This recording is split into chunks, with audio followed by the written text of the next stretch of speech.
కుడిపార్శ్వము నాకు కలిగెను. నాకు ఆలోచనకర్త అయిన యెహోవాను స్తుతించెదను.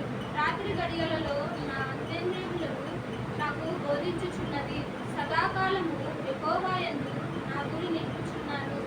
ఆయన నా కుడిపార్శ్వమందు ఉన్నాడు కనుక నేను కదల్చబడను.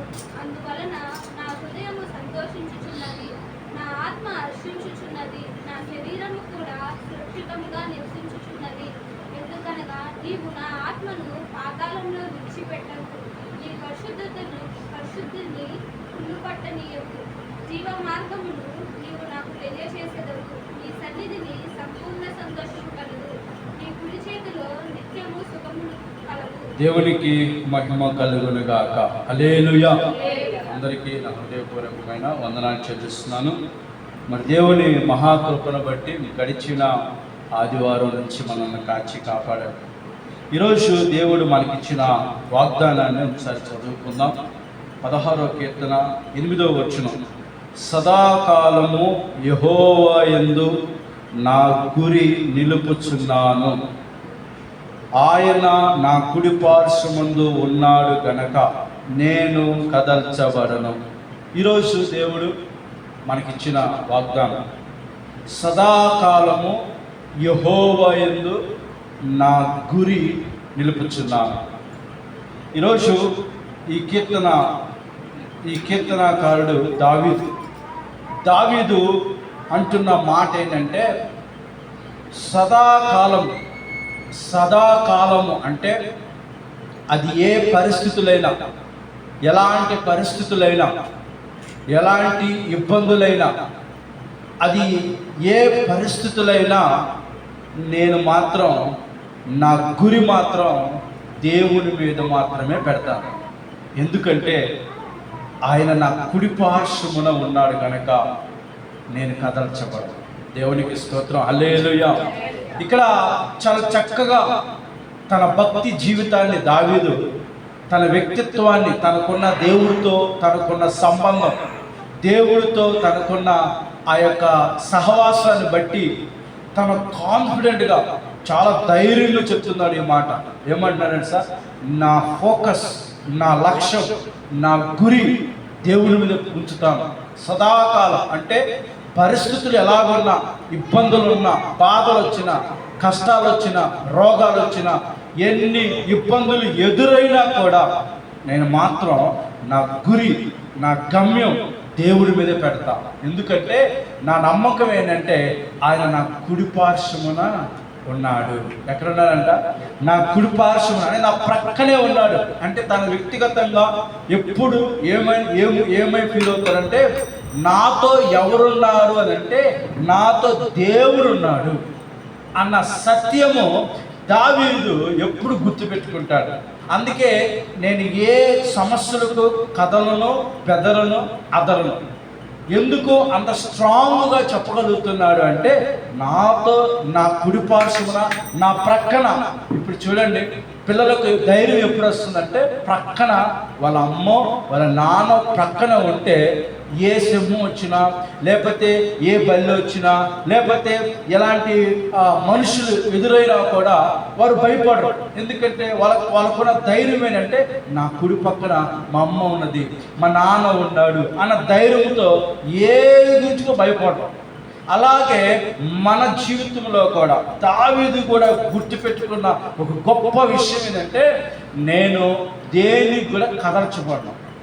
ఎందుకంటే నా కుడి పార్శ్వమున దేవుడు ఉన్నాడు కాబట్టి నేను సదాకాలము యెహోవా యందు మాత్రమే నేనేం చేస్తాను, గురి పెడతాను. ఈరోజు మన గురి కూడా ఏ పరిస్థితులైనా, ఏ ఇబ్బందులైనా, ఏ బాధలైనా, ఏ ఇరుకులు వచ్చినా, ఎలాంటి వరదల ప్రభావాలు మనకు ఎదురైనా, మన ఫోకస్, మన గురి, మన లక్ష్యము ఎవరిని పెట్టాలంటే దేవుడి మీద మనం గురి నిలుపుకోవాలి. హల్లెలూయా. ఇక్కడ చూడండి, ఆ 16వ కీర్తనలో 1 నుంచి దావీదు దేవుడితో తనకున్న సంబంధం గురించి మాట్లాడుతున్నాడు. దేవా, నీ శరణుదొచ్చి ఉన్నాను, నన్ను కాపాడు, నీవే ప్రభుడవు, నీకంటే నాకు క్షేమాధారమేదీ లేదని యెహోవాతో నేను మనవి చేస్తాను. ఎందుకు దావీదుకు అంత నమ్మకం ఏంటంటే, నీకంటే నాకు క్షేమాధారం ఏది లేదు. అంటే నీవే నన్ను కాపాడేవాడు, ఇశ్రాయేల్ కాపాడేవాడు, కునుకువు నిద్రపోవు. కాబట్టి నీకంటే వేరొకరు ఇంకోరు ఎవరు ఉండరయ్యా. అందుకే నేను నీ శరణకు వచ్చి ఉన్నాను, అంటే నీ పాదాల దగ్గరికి వచ్చి ఉన్నాను అని ఒకసారి జ్ఞాపకం చేసుకోయా అని దావీదు కీర్తన ఒక పాటగా పాడుతూ ప్రార్థన చేస్తున్నాడు దేవుడితో. అంటున్నాడు కదా, ఇంకా నేను ఇలాగ అందును, భూమి మీద ఉన్న భక్తులే శ్రేష్ఠులు, వారు నాకు కేవలము ఇష్టలు. యెహోవాను విడిచి వేరొకను అనుసరించు వారికి శ్రమలు విస్తరించును. వారు అర్పించు రక్తపానీయార్పును నేను అర్పింపును, వారి పేర్లు నా పెదవులు కూడా ఎత్తను అంటున్నాడు. ఇక్కడ భక్తి జీవితాన్ని, తన భక్తి జీవితం గురించి దేవుడితో చెప్పుకుంటున్నాడు. ఏమన్నా, యెహోవాను విడిచి వేరొకను అనుసరించే వారికి శ్రమలు విస్తరిస్తాయి. దేవుడిని నమ్మిన తర్వాత, దేవుడిని ఎరిగిన తర్వాత, రక్షణ పొందిన తర్వాత, బాప్తిస్మం తీసుకున్న తర్వాత, ప్రభు రక్షణలో ఎదిగిన తర్వాత, ఎప్పుడైతే దేవుడు ఒక్కొక్కసారి మర్చిపోయి లోకంలో ఉన్న ఈ లోకంలో ఉన్న ఇతర శక్తుల వైపు మనిషి ఎప్పుడైతే తిరుగుతాడో, అంటున్నాడు, నిన్ను విడిచి వేరొకరిని అనుసరించే వారికి ఏమొస్తాయంట? శ్రమలు విస్తరిస్తాయి. శ్రమలు రావటానికి వచ్చే కారణం ఇదొక కారణం. శ్రమలు వచ్చే కారణం ఏంటంటే, దేవుణ్ణి సృష్టికర్త అయిన దేవుణ్ణి మర్చిపోతారు. ఎప్పుడైతే మనిషి సృష్టికర్తను కాకుండా సృష్టిని పూజిస్తాడో అప్పుడే ఆ మనిషి శ్రమలు విస్తరిస్తాయి. ఎందుకంటే సృష్టికర్త ఎవరో తెలిసి కూడా చూడండి, మన కళ్ళ ముందర ఎంతోమంది సృష్టికర్తను తెలుసుకుని, నిజమైన దేవుడు తెలుసుకుని ప్రార్థనలకు వచ్చి, పాటలు పాడి, వాక్యం చదివి, కన్నీటితో ప్రార్థనలు చేసి, అనేక సాక్ష్యాలు చెప్పి ఈరోజు వేరొకరిని ఆశ్రయిస్తున్నారు. వారికి ఇప్పుడు బాగానే ఉండొచ్చేమో, కానీ భవిష్యత్తులో బైబిల్ చెప్తుంది, నిన్ను విడిచి వేరొకరిని అనుసరించే వారికి ఏమొస్తాయి అంట? శ్రమలు. ఇహపరమైన ఏమైనా ఒకవేళ రాకపోవచ్చేమో, కానీ ఒక రోజు ఉంది, అగ్ని ఆరదు, పురుగు చావదు. అక్కడికి వెళ్ళే బ్యాచ్ అంతా ఒక లిస్ట్ చెప్పాడు దేవుడు. అవిశ్వాసులు, అబద్ధికులు, మాంత్రికులు, విగ్రహారాధికులు, అంత సమస్తము బైబిల్లో ప్రకటన గ్రంథంలో ఉంది, అలాగే ద్వితీయోపదేశకాండంలో ఉంది. ఇలాగే అనేక మంది ఆ అగ్ని గుండంలోకి వెళ్తూ ఉంటారు. అందుకే ప్రియమైన దేవుని పెట్టారు, మనం ప్రభువుని ఎరిగిన తర్వాత ప్రభువుని మనం ఆరాధించేవారిగా ఉండాలి. ఇక్కడ చెప్తున్నారు కదా దావీదు, నిన్ను విడిచి వేరొకరు అనుసరించే వారికి శ్రమలు విస్తరిస్తాయి. అయితే వారు అర్పించినట్లు నేను రక్తపానీయాలు అర్పించను. వారు అర్పించినట్టు, వారు పేర్లు ఎత్తినట్టుగా నేను నా నోటి నుంచి కూడా వాటి పేర్లు కూడా నేను అంటే తను ఎంత పరిశుద్ధతగా, ఎంత పవిత్రుడిగా ఉండాలనుకుంటున్నాడు చూడండి. వారు అర్పించినట్టు నేను రక్తపాన్ని అర్పించను, వారు చేసేది నేను చేయను. రెండోది, వాటి పేర్లు విగ్రహ సంబంధించినవి, కనీసం వాటి పేర్లు కూడా నా నోటి నుంచి రానివ్వకుండా నన్ను నేను జాగ్రత్త పరుచుకుంటాను, అంత భక్తిగా ఉండగలుగుతానని దేవుడితో మాట్లాడుతున్నాడు. అందుకే నా గురి నీ మీదే పెడతాను. ఎందుకంటే నీకంటే మమ్మల్ని రక్షించేవాడు మరొకరు లేరయ్యా అంటున్నాడు. యెహోవా నా స్వాస్థ్య భాగము, నా పానీయ భాగం, నీవే నా భాగము కాపాడుచున్నావు. 6వ వచనం, మనోహర స్థలములో నాకు పాలు ప్రాప్తించును, శ్రేష్టమైన స్వాస్థ్యం నాకు కలిగింది. నాకు ఆలోచనకర్తని యెహోవాను స్తుతింతును. రాత్రి గడిలో నా అంతరింద్రము నాకు బోధించినది. సదాకాలం యెహోవా నా గురి నిలుపుచున్నాను. ఆయన నా కుడిపార్శ్వమున కదర్చబడును. అందువలన 9వ వచనం చూడండి, అందువలన నా హృదయము సంతోషించినది, నా ఆత్మ హర్షించినది, నా శరీరం కూడా సురక్షితముగా నివసించున్నది.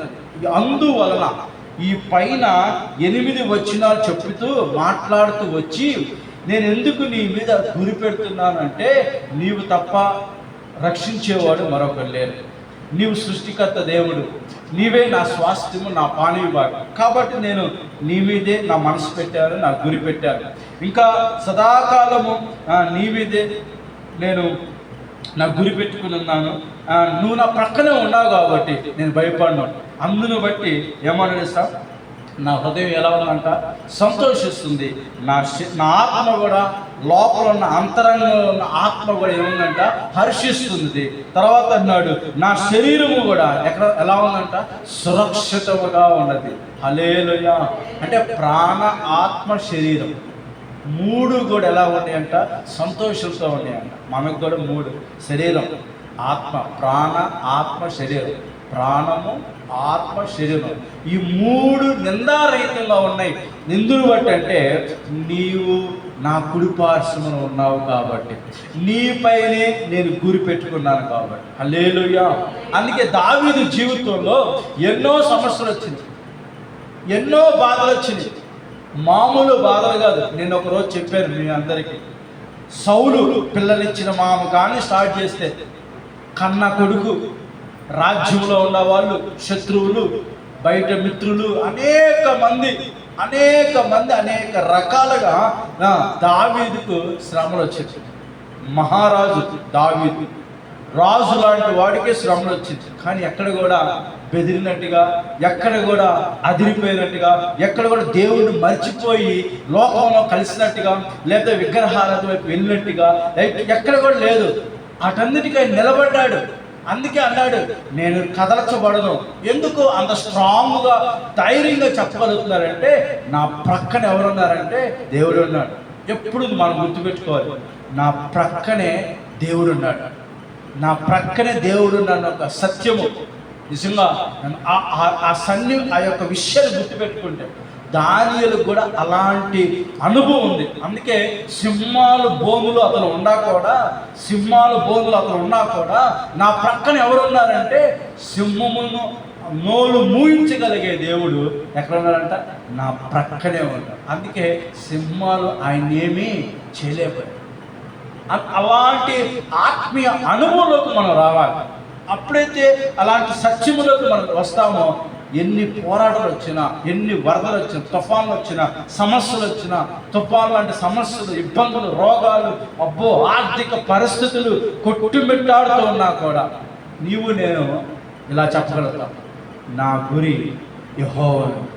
ఎందుకంటే నా కుడి పార్శ్వమున నా ప్రక్కన ఎవరు ఉన్నారంటే యేసయ్య ఉన్నారు. అందుకే నేను కదల్చా. హల్లెలూయా. అలాంటి అనుభవంలోకి ఈరోజు మనం అందరం రావాలి. ఎందుకంటే దేవుడు రక్షింపబడిన తర్వాత దేవుడిని ఒంటరిగా విడిచిపెట్టే దేవుడు కాదాయన.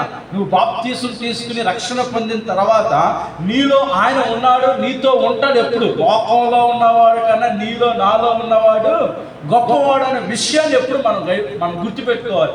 ఎందుకంటే మనకున్న పరిస్థితులు మనల్ని ఎప్పుడు ఏం చేస్తాయంటే భయపెడతా ఉంటాయి. ఇదిగో కుటుంబం పరిస్థితి ఎలాగుంది, బిడ్డల పరిస్థితి ఎలాగుంది, సమాజ పరిస్థితి ఎలాగుంది, ఆర్థికంగా చూస్తే డబ్బులు లేవు, రోగాలు చూస్తే ఎలాగుంది. ఇలాంటి పరిస్థితులన్నీ మనల్ని ఏం చేస్తాయి అంటే కృంగుదల కలుగు చేస్తూ ఉంటాయి. ఇది సహజం, మానవుడికి ఇవి ఎదురవుతూ ఉంటాయి. అయితే ఇలాంటి సమయాల్లో కూడా మనం ఎవరి మీద మనసు గురి పెట్టాలంటే దేవుడి మీద గురి పెట్టాలి. ఆమేన్. హల్లెలూయా, హల్లెలూయా. దేవుడి మీద గురి పెట్టయితే, మొన్న వరదలో ఖమ్మంలో మున్నేరు వాగు దగ్గర ఆ వంతుని మీద 9 మంది ఆ వంతుని మీద నిలబడ్డారంట. తెల్లారి ఏమైందో తెలియదు, ఎందుకంటే అటు ఇటు నీళ్ళే, ఏమైపోతుందో తెలియదు. మరి వాళ్ళు ఏ విధంగా ప్రార్థించుకున్నారో, అసలు ప్రాణాలు గాల్లోకి ఎలా ఉండే తెలియదు. కానీ ఒక వ్యక్తి, జేసీబీ డ్రైవర్ ఒక వ్యక్తి ఏం చేశాడంటే, పోతే నేను ఒక్కనే పోతా, వస్తే 10 మంది వస్తాం. ఎంత ధైర్యం అండి. ప్రాణాలు తెగించి, ఎందుకంటే అది ఈజీ కాదు, అంత ఆషామాషి కాదు. పోతే నేను ఒక్కనే పోతాను, వస్తే మాకు 10 మంది. ఆ 9 మంది ప్రభుత్వాలు చేతులెత్తేసింది, గవర్నమెంట్ చేతులెత్తేసింది. ఎందుకంటే ఆ నీళ్లు ఫ్లోటింగ్ తగ్గితే తప్ప ఎవరేం చేయలేరు. అంత గవర్నమెంట్ హెలికాప్టర్ ఏమి చేయలేకపోయింది. ఒక జేసీబీ డ్రైవరు ముందుకెళ్ళి, పోతే నేను ఒక్కడే పోతానని, అతను మన ఆంధ్ర తెలంగాణ కాదంట, హర్యానా నుంచి వచ్చాడంట ఆ ఖమ్మంలో పనిచేయడానికి. అలాంటి వ్యక్తి తన ప్రాణాలు కూడా తెగించి ఆ 9 మంది ఎవరు? వాళ్ళ బంధువుల, వాళ్ళ చుట్టాల, వాళ్ళ రక్త సంబంధికుల కాదు. ఇదంతా దేవుడి ప్రేమ అనుకుంటాను. చూడండి, వాళ్ళు మరి ఆ 9 మంది ఎలా ప్రార్థించారో, ఎలాగ దేవుడు వేడుకున్నారో, అసలు వాళ్ళు మేము ఇంకా చచ్చిపోయామో అనుకున్నారంట. కానీ ఆయన ప్రాణాలు తెగించేలా ఆ 9 మందిని కాపాడాడు. ఆయనకి ఏంటి ఆ ధైర్యం అంటే, ఆయనకు కలిగి ఉండుద్ది, నా దేవుడు నాతో ఉన్నాడు, నా దేవుడు నా పక్షం ఉన్నాడు అని ఒక ధైర్యం అతనికి ఉండుద్ది. ఆ ధైర్యంతోనే అతను ముందుకెళ్ళగలిగాడు. హల్లెలూయా. సమస్య వచ్చినప్పుడే మనం నిలబడాలి. సమస్య రానప్పుడు నిలబడటం గొప్ప విషయం కాదు. సమస్యలు వచ్చినప్పుడే, బాధలు వచ్చినప్పుడే, ఇబ్బందులు వచ్చినప్పుడే నీవు నేను దేవుడి పక్షమున నిలబడాలి. దేవుడికి మహిమ కలుగునుగాక. హల్లెలూయా. చెప్తాం బిగ్గరగా స్వరమైతే హల్లెలూయా. ప్రియమైన దేవుని బిడ్డలారా, ఈరోజు మనం గమనించాలి, మన ఫోకస్, మన గురి ఎవరిని పెట్టాలంటే దేవుడు పెట్టాలి. ఇక దావీదు అదే అన్నాడు, ఇదిగో కాబట్టి నా ప్రాణ ఆత్మ శరీరం ఎలాగుందంట, సంతోషిస్తుందంట. తర్వాత అంటున్నాడు కదా, నా శరీరం కూడా సురక్షితంగా, ఎందుకనగా నీవు నా ఆత్మను పాతాళములో విడిచిపెట్టావు, నీ పరిశుద్ధిని కుళ్ళు పట్టలేవు. ఇదిగో నా ఆత్మను చూడండి, పాతాళములో విడిచిపెట్టే దేవుడు కాదు. దేవుడు నమ్మిన బిడ్డలు పాతాళంకి వెళ్ళరు, గుర్తుపెట్టుకోండి. దేవుడు ఎరిగి బాప్తీసము తీసుకుని అంతం వరకు నిలబడే వాళ్ళే పాతాళం కాదు. పాతాళం అసలు దేవుడు నిర్ణయించింది మనుషుల కోసం కాదు. పాతాళము దెయ్యపు శక్తులు, చీకటి శక్తులు, అంధకార శక్తులు, ఆ సైతానుని కోసం పాతాళం, మనిషి కోసం కాదు. కానీ మనిషి దేవుడి మాట వినకపోయేసరికి సైతాను మాట విన్నాడు కాబట్టి వాడు పాతాళంలోకి వెళ్తున్నాడు. కానీ దావీదుకున్న ధైర్యం ఏంటంటే, నేను పాతాళంలోకి వెళ్ళను. ఎందుకంటే తెలుసా, నా దేవుడు నన్ను కాపాడాడు. హల్లెలూయా. ఎందుకంటే నా మనస్సు, నా గురి ఎవరి మీద ఉంచానంటే దేవుడి మీద ఉంచాను. ఎందుకంటే ఆయన ఎప్పుడు నా ప్రక్కనే ఉన్నాడు. ఆమేన్. హల్లెలూయా. చూడండి, మనం దేవుడి మాట చూస్తే ఫిలిప్పీయులకు రాసిన పత్రిక అపోస్తలుడైన పౌలు గారు కొన్ని మాటలు చెప్తున్నాడు. ఫిలిప్పీయులకు రాసిన పత్రిక 3వ అధ్యాయం 13 నుంచి చదువుకుందాం. ఫిలిప్పీయులకు రాసిన పత్రిక 3వ అధ్యాయం 13వ వచనం కానీ చదువుకుందాం. సహోదరులారా, నేను ఇదివరకే పట్టుకుని ఉన్నానని తలంచుకున్నాను. అయితే ఒకటి చేయుచున్నాను, వెనుకున్నవి మరచి ముందున్న వాటి కొరకే వేగిరి పడును. క్రీస్తు యేసునందు దేవుని ఉన్నత పిలుపు కలుగు బహుమానం పొందవలని గురి యొద్దకే పరిగెత్తుచున్నాను. ఎక్కడ పరిగెత్తుతున్నానంట? గురి యొద్దకే పరిగెత్తుతున్నాను. ఇందాక దావీదు ఏమన్నాడంటే, నా గురి దేవుడు అంటున్నాడు, నా గురి దేవుడి మీదే పెడుతున్నాను అంటున్నాడు. ఇక పౌలు గారు అంటున్నాడు, నేను గురి యొద్దకే పరిగెత్తుతున్నాను. ఈరోజు ప్రభువు నమ్ముకున్న మనం కూడా ఒక గురి ఉండాలి. క్రైస్తవ భక్తి జీవితంలో ఎన్ని పోరాటాలు వచ్చినా కూడా గురి కలిగి భక్తి చేయాలి. గురి ఏదైతే గమ్యం లేని జీవితం అది ఎటుపోయిందో తెలియదు. ఏదైనా ఒక గమ్యం ఉండాలి. ఏదైనా సాధించాలంటే ఒక గమ్యం ఉండాలి. ఏది సాధించాలన్నా ఒక గురి కలిగి ఉండాలి. చదువుకునే వాళ్ళు చూడండి, నువ్వు ఏమవ్వాలనుకుంటున్నావు అంటే, ఒకడంటాడు నేను కలెక్టర్ అవ్వాలనుకున్నాను, ఒకడంటాడు నేను ఐఏఎస్, ఐపీఎస్ లేదా ఇంజనీర్, డాక్టర్ అవ్వాలని అనుకుంటాడు. మరి కొంతమంది అయితే ఏమో అంటాడు. అయితే వాడి గురి లేదు. గురి లేనివాడు ఎంత ప్రయాసపడినా వాడు సక్సెస్ పొందుకోలేదు. అందుకే మనం ఏ పని చేసినా గురి కలిగి ఉండాలి. ఇక్కడ పౌలు గారు అదే అంటున్నాడు, సహోదరులారా, నేను ఇదివరకు పట్టుకుని తలంచుకున్నాను, ఒకరు చేయుచును వెనకుండా మరిచి ముందున్న వాటి కొరకే వేగిరి పడుచు క్రీస్తు యేసు దేవుని ఉన్నత పిలుపు కలుగు బహుమానం పొందవాలని గురి యొద్దకే పరిగెడుచున్నాను. పరిగెత్తే పరుగు పందెంలో ఆ కప్పును చూస్తూ పరిగెత్తాడు కదండి. ఆ పరుగు పందెంలో ఆ గురి ఖచ్చితంగా ఆ యొక్క గీత దగ్గరికి వెళ్ళాలని పరిగెత్తాడు. వెళ్ళలేనాడు, అమ్మో నా వల్ల కదా, అక్కడే తప్పించుకుంటాడు. కొంతమంది ప్రయత్నిస్తూ ఉంటారు, ఖచ్చితంగా నేను వెళ్తాను.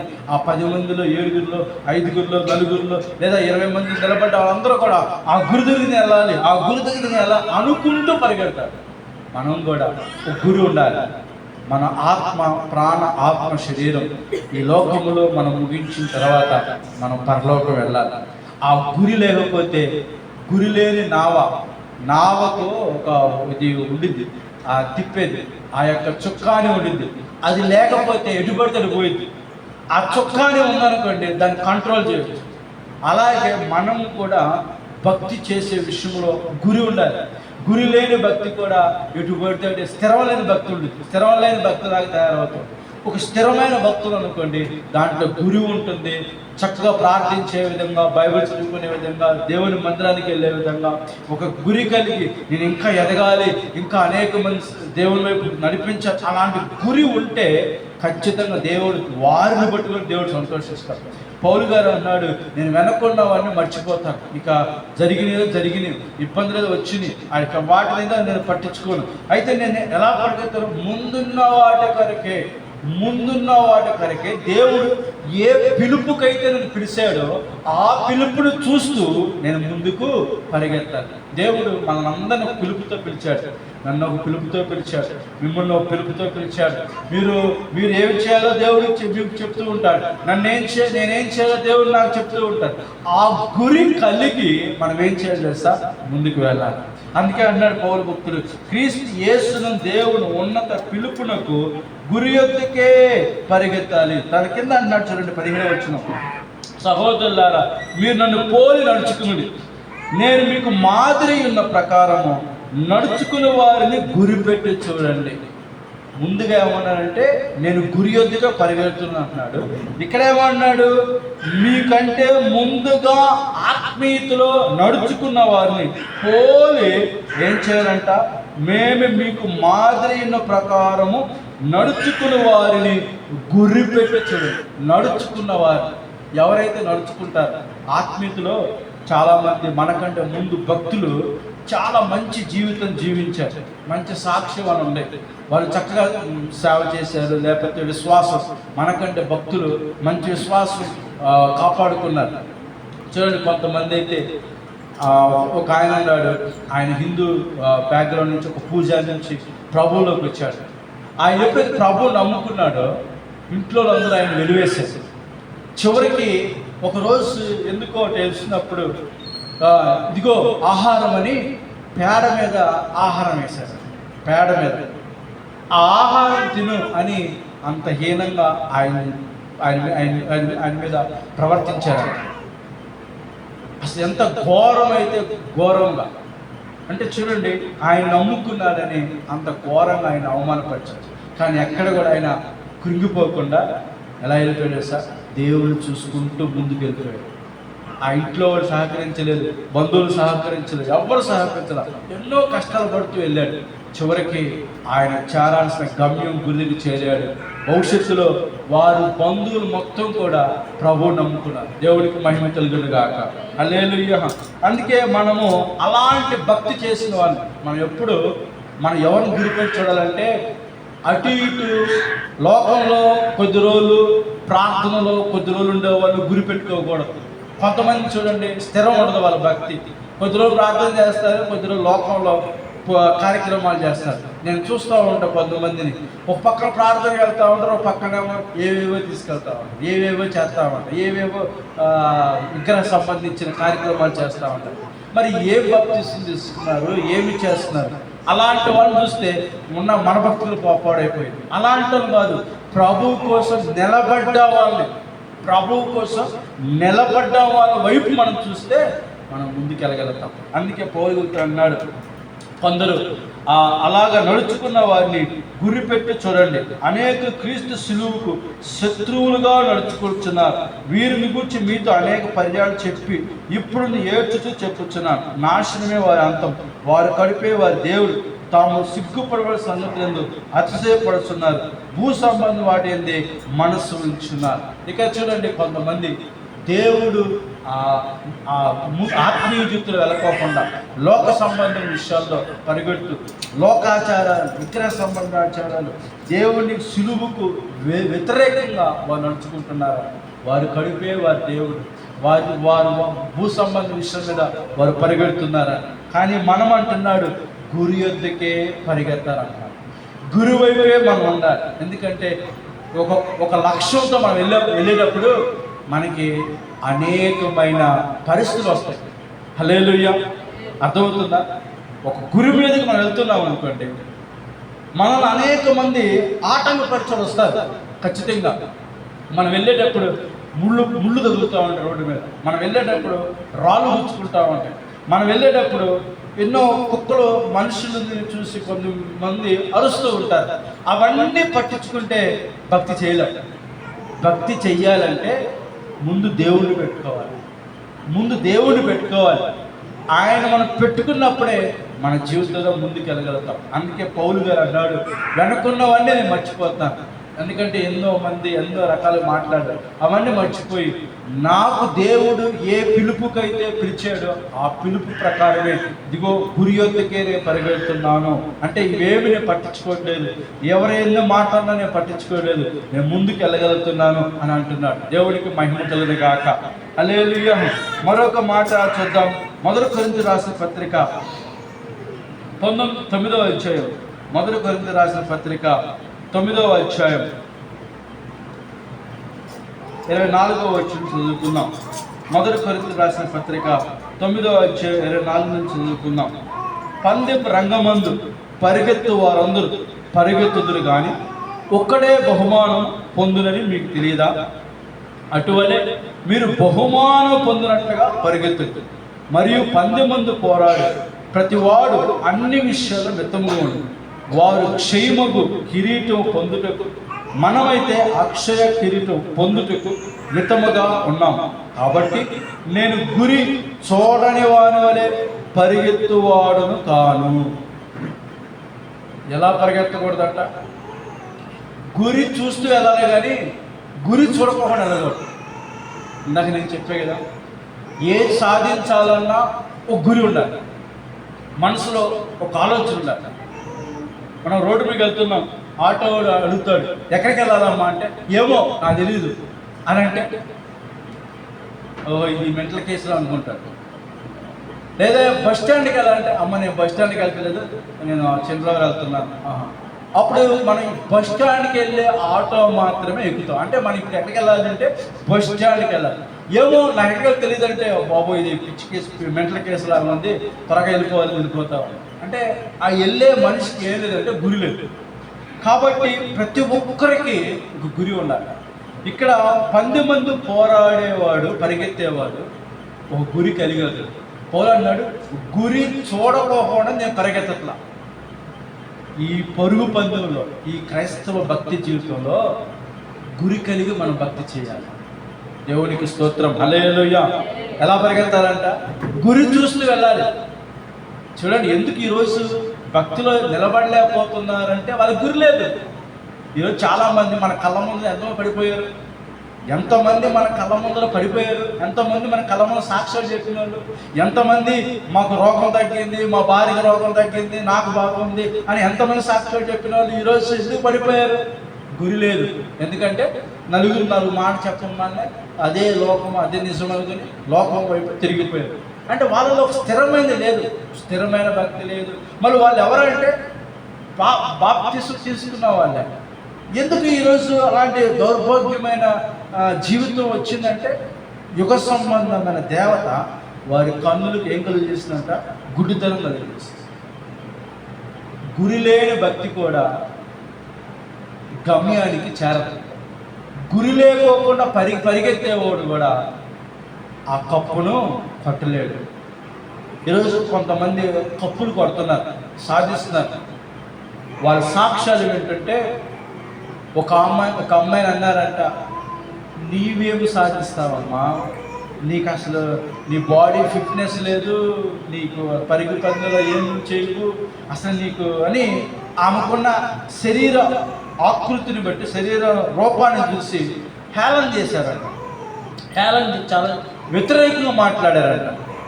ఈరోజు మొన్న ఆ అమ్మాయి ఏం చేసింది తెలుసా? ఆ ఒలింపిక్స్లో కప్పు కొట్టేసింది. ఆ అమ్మాయి మెడల్ సాధించింది. ఆ అమ్మాయిని అవమానపరిచారు, మాటలతో బాధ పెట్టారు, ఇబ్బంది పెట్టారు. కానీ అవేం పట్టించుకోవాలి. ఆమెకు ఏం కలిగిందంటే ఒక గురి కలిగి ఉన్నది. హల్లెలూయా. ఏది సాధించాలన్న మనిషికి గురి ఉండాలి. కష్టపడేవాడు కుటుంబాన్ని సంపాదించాలి, భర్తకు కూడా గురి ఉండాలి. నా భార్యను, నా పిల్లలను పోషించాలని గురి ఉంటే జాగ్రత్తగా ఒళ్ళు వంచి కష్టపడతాడు. గురి లేనివాడు ఏం చేస్తాడు తెలుసా? బాధ్యత లేకుండా తిరుగుతాడు. బాధ్యత లేకుండా వాడు ప్రవర్తిస్తాడు. పట్టించుకోడు. వాడి ఇష్టం, వాడు కడుపే వాడి జీవితం అంతే. తిన్నామా, కష్టపడ్డామా, తెచ్చుకున్నామా, తాగామా, తిన్నామా, ఇంతే. ఇంట్లో తిన్నారా, పడుకున్నారా, వాళ్ళకి ఏదో ఉందా లేదు, ఇవేమి చూడు. అంటే వాడికి ఏమి లేదు, బాధ్యత లేని గాడిలు తిరుగుతూ ఉంటారు కదా, అలా గాడిలాగా రోడ్డు మీద తిరుగుతూ ఉంటాం. అయితే ఎప్పుడైతే గురి ఉంటుందో, అయ్యో నా కుటుంబాన్ని బాధ్యతగా చూడాలి, నా పిల్లల్ని పెంచాలి, నేను కష్టపడి వాళ్ళకి సంపాదించాలి, వాళ్ళకి రూపాయి తీసుకురావాలి, వాళ్ళకి తినాలని తీసుకురావాలి, ఇవన్నీ బాధ్యత ఉన్నవాడే, గురి కలిగిన వాడే. ఇదిగో నేను ఇట్లా ఉన్నాను, నా పిల్లలు ఇలా ఉండకూడదు, బాగా ఉన్నత స్థితిలో రావాలి, వాళ్ళు మంచి చదువుకోవాలి అన్నవాడు మాత్రమే బాధ్యతగా పనిచేస్తాడు. అలా లేదనుకోండి, వాడి కడుపు వాడి జీవితం మనం కావంటుంది. బాధ్యత లేదండి ఆయనకి. బాధ్యత లేకుండా తిరుగుతూ ఉంటాడండి. ఇక కుటుంబం అంతా నేనే చూసుకోవాల్సిన పరిస్థితి అండి. అప్పుడు ఇక తన కష్టాలు, తన బాధలు చెప్పుకుంటాం. ప్రియమైన దేవుని బిడ్డ, ఇక్కడ మనము కూడా ఈ భక్తి విషయంలో కూడా, మన కుటుంబ విషయంలో అయితే గురి కలిగి ఉంటామో, భక్తిలో కూడా గురి ఉండాలి. గురి లేకపోతే మనము ఈ గురి కలిగిన వాడు క్షయమైన కిరీటం పొందుకుంటాడు. అంటే కొద్ది కాలం వచ్చే కప్పు పొందుకుంటాడు. మనం అక్షయ కిరీటం, మనం గురి కలిగి పరిగెత్తామనుకోండి, మన పరలోకంగా దేవుడు అంటాడు, బలా నమ్మకమైన మంచి దాసుడు అని అందరి ముందర లేచి నిలబడి మన మీద ఒక అక్షయమైన కిరీటం, వాడవారిన కిరీటం, అది వాడిపోద్దు, యుగాలు అలాగే ఉంటుంది. అలాంటి కిరీటం మనకి ఇస్తారంట. అందుకే ప్రభు ఈ లోకంలో మనకి ఎలాంటి జీవితం అంటే పరుగు పందునంట. భక్తిలో పోరాటాలు ఉంటాయి, ఇబ్బందులు ఎదురవుతూ ఉంటాయి. వీటిలో మనం గురి కలిగి ధైర్యంగా ముందుకెళ్ళగలిగితే ఖచ్చితంగా మనం సక్సెస్ సాధిస్తాం, దేని గురి భయపడుకోకుండా. అందుకే అన్నాడు పౌలు గారు, నేను గురి చూడని వాని వలె పరిగెత్తువాడును కాను. అంటే ఇక్కడ అర్థం ఏంటి? గురి చూస్తూ పరిగెడుతున్నాం, కానీ గురి లేకుండా మాత్రం నేనేం చేయట్లేదు, పరిగెత్తలేదు. ఈ రోజు నుంచి మీరు గురి కలిగి ఉండాలి. ఈ రోజు నుంచి భక్తిలో గురి కలిగి ఉండాలి.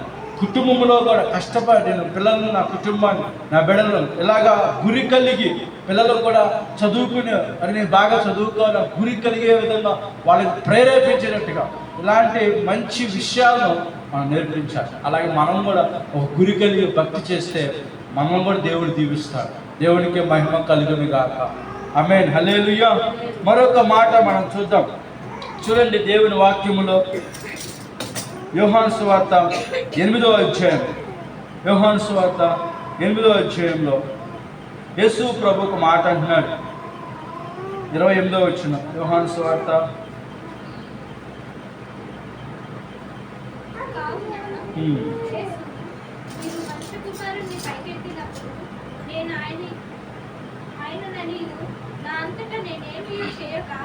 తండ్రి నాకు నేర్పినట్టు ఈ సంగతులు మాట్లాడుచున్నానని మీరు గ్రహించెదరు. నన్ను పంపినవాడు నాకు తోడై ఉన్నాడు. ఆయనకి ఇష్టమైన కార్యము నేను ఎల్లప్పుడూ చేయదును కనుక ఆయన నన్ను ఒంటరిగా విడిచిపెట్టలేదని చెప్పాను. ఆయన ఈ సంగతులు మాట్లాడుచుండగా అనేకులు ఆయన యందు విశ్వాసం ఉంచి. ఇక్కడ యేసు ప్రభు కూడా ఎంత గురి కలిగి ఉన్నాడు చూడండి. బెస్ట్ ఎగ్జాంపుల్ ఇక్కడ యేసయ్య దగ్గరికి అనేక మంది వస్తున్నప్పుడు ఆయన చెప్తున్న బోధ, మీరు మనిషి కుమారుని పైకెత్తినప్పుడు నేనే ఆయనని, నా అంతట నేనే ఏమీ చేయక తండ్రి నాకు నేర్పినట్టు సంగతులు మాట్లాడుతున్నాను మీరు గ్రహిస్తారు, అప్పుడు మీరు గ్రహిస్తారు అంటూ, నన్ను పంపిన వాడు నాకు తోడై ఉన్నాడు, ఆయనకి ఇష్టమైన కార్యం నేను ఎల్లప్పుడూ చేయుదును కనుక ఆయన నన్ను ఒంటరిగా విడిచిపెట్టలేదు. అంటే యేసు ప్రభువుకున్న ఒక నిరీక్షణ ఏంటంటే, నేను ఒంటరి వాడిని కాదు, నా కుడి పర్సన్ ఎవరున్నారంటే తండ్రి ఉన్నాడు. హల్లెలూయా. ఇక చూడండి, ఇందాక దావీదు అదే అన్నాడు, సదాకాలము నా గురి యెహోవా పెడుతున్నాను, ఆయన నా కుడి పర్సన్ ఉన్నారు కాబట్టి నేను కలచబడ్డాను. దావీదు ఏదైతే స్టేట్మెంట్ ఇచ్చాడో యేసు ప్రభు అదే అంటాడు, నేను ఒంటరి వాడిని కాదు, నాతో ఎవరున్నారు తెలుసా, తండ్రి ఉన్నాడు. ఎప్పుడు ఈ విషయాన్ని మనం గుర్తుపెట్టుకోవాలి, నేను ఒంటరి వాడిని కాదు.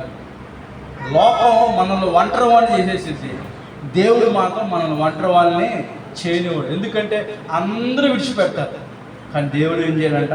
విడిచిపెట్టాడు. అందుకే యేసయ్య అన్నాడు, నాతో ఎవరున్నారంట?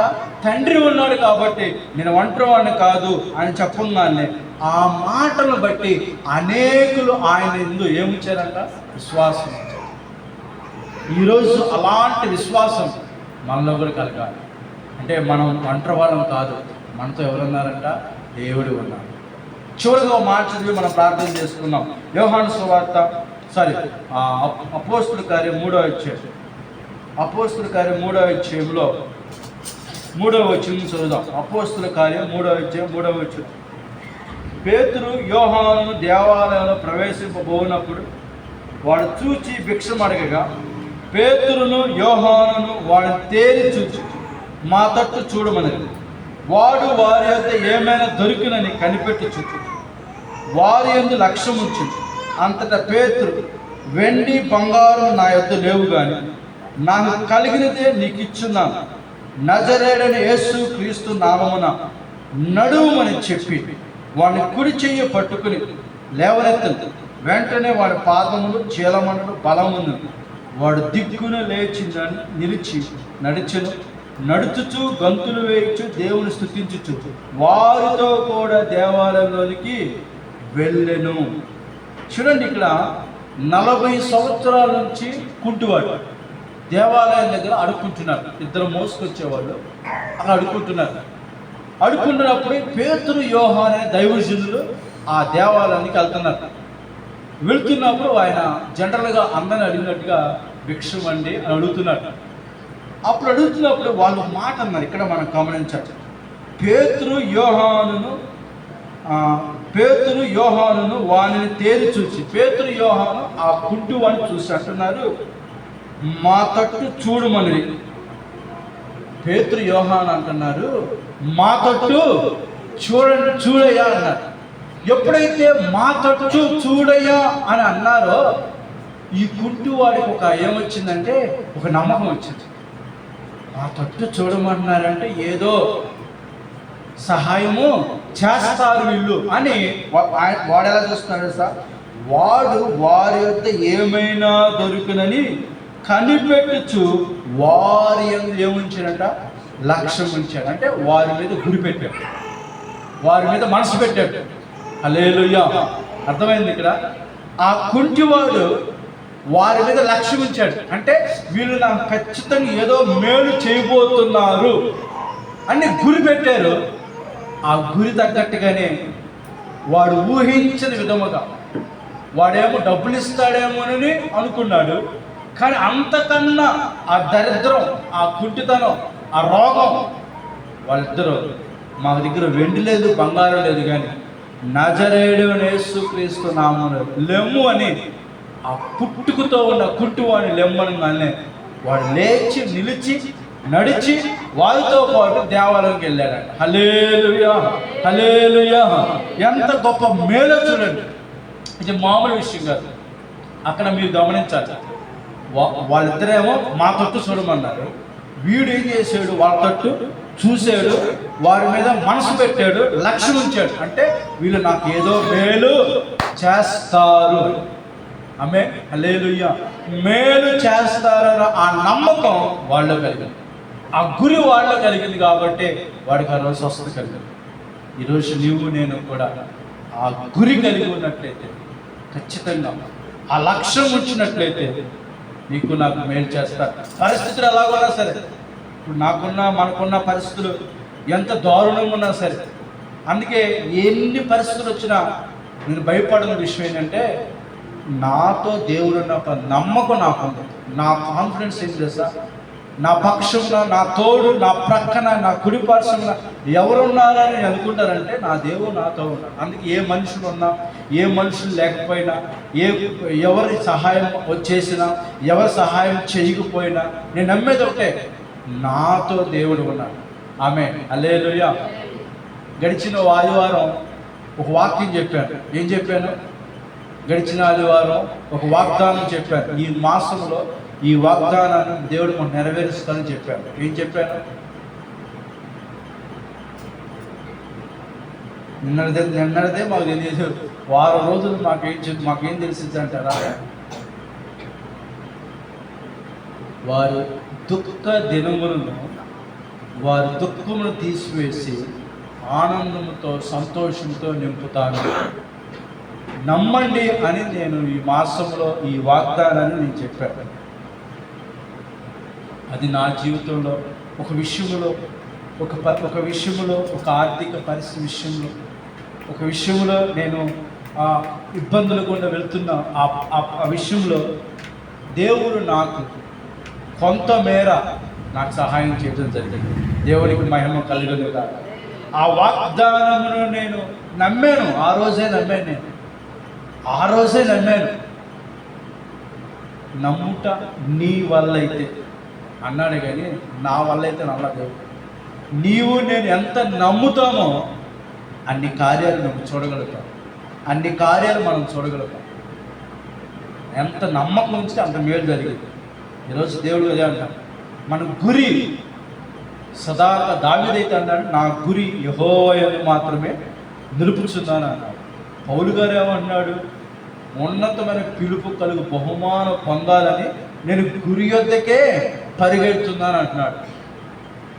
విశ్వాసులు ఏమంటున్నాడు, మీరు కూడా గురి కలిగి పరిగెత్తండి. మీకంటే ముందుగా నడిచిన వారిని, భక్తిలో నడుస్తున్న వారిని పోలి గురి కలిగి ప్రవర్తించనన్నాడు. ఇంకో చోట ఏమన్నాడు, నేను గురి లేకుండా పరిగెత్తలేదు అంటున్నాడు. హల్లెలూయా. అంటే నేను ఏ ప్రయత్నం చేసినా గురి కలిగే ప్రయత్నం చేస్తున్నాను అన్నాడు. యేసు ప్రభు కూడా ఏమంటున్నాడు, నాకు గురి ఉంది. ఏంటి ఆయన గురి? నా పక్కన ఎవరున్నారంట? తండ్రి ఉన్నాడు కాబట్టి నేను ఒంటరి వాడిని కాదు. ఇప్పుడు ఈ కుంటివాడు 40 సంవత్సరాలు పుట్టుకతో కుంటోడు. బైబిల్లో ఉంది అక్కడ, పుట్టుకతో కుంటోడు. వాడికి ఒక గురి కలిగింది వాళ్ళ మీద, ఆ దైవజనుల మీద. ఈరోజు నాకు ఏదో మేలు జరగబోతుందని ఆ గురి కలిగాడు. ఆ గురిని బట్టే దేవుడు వారిని ఆ దరిద్రం నుంచి, ఆ రోగం నుంచి, ఇక రోజు అడుక్కునే పరిస్థితి అవసరంలా. రోజు ఇద్దరు మోసుకుని ఇళ్ళ పెట్టేవాళ్ళు. ఇక ఆ రోజు అడుక్కునే పరిస్థితి లేదు. వాళ్ళతో పాటు ఎప్పుడు చర్చి వెలుపులు ఉండేవాడు. ఆ రోజు చర్చి వాళ్ళిద్దరితో దైవజనులతో పాటు చర్చిలోకి వెళ్ళి దేవుడిని ఆరాధించాడు. నడుచుకుంటూ వెళ్ళాడు. అంటే ఆ జబ్బు, ఆ రోగము, ఆ యొక్క చాపేసుకుని అడుక్కునే, దుప్పటేసుకుని అడుక్కునే ఆ దరిద్ర జీవితం అంతా ఏమైపోయింది? పోయింది. కారణం ఆయన గురి కలిగి ఉన్నాడు. ఈరోజు నువ్వు కూడా, ఈరోజు నా జీవితాన్ని మార్చే దేవుడు నాకున్నాడు. నా గురి కూడా దేవుడి మీదే నేను పెడతాను. నేను కుడికి ఎడమకు తొలగిపోకుండా దేవుడి మీదే నేను మనసు పెడతాను అని నేను విశ్వసించినట్లయితే దేవుడు మన జీవితంలో కూడా అలాంటి మేలు దయచేయునుగాక. ఆమేన్. దేవుడి కొద్ది మాట దీవించి ఆశీర్వదించునుగాక. ప్రార్థన చేసుకున్నాం. అందరం కళ్ళు మూసుకున్నట్లయితే ఈరోజు ఈ వాక్యము ద్వారా దేవుడు మనతో మాట్లాడుతున్నాడు. ఈ మాటలు మన హృదయంలో నీరు కట్టి ఫలించబడాలని, మనం గురి కలిగి ఉండాలని ప్రార్థన చేద్దాం. మీలో ఎవరో ప్రేరేపించి మాకు చిన్న ప్రార్థన చేయండి.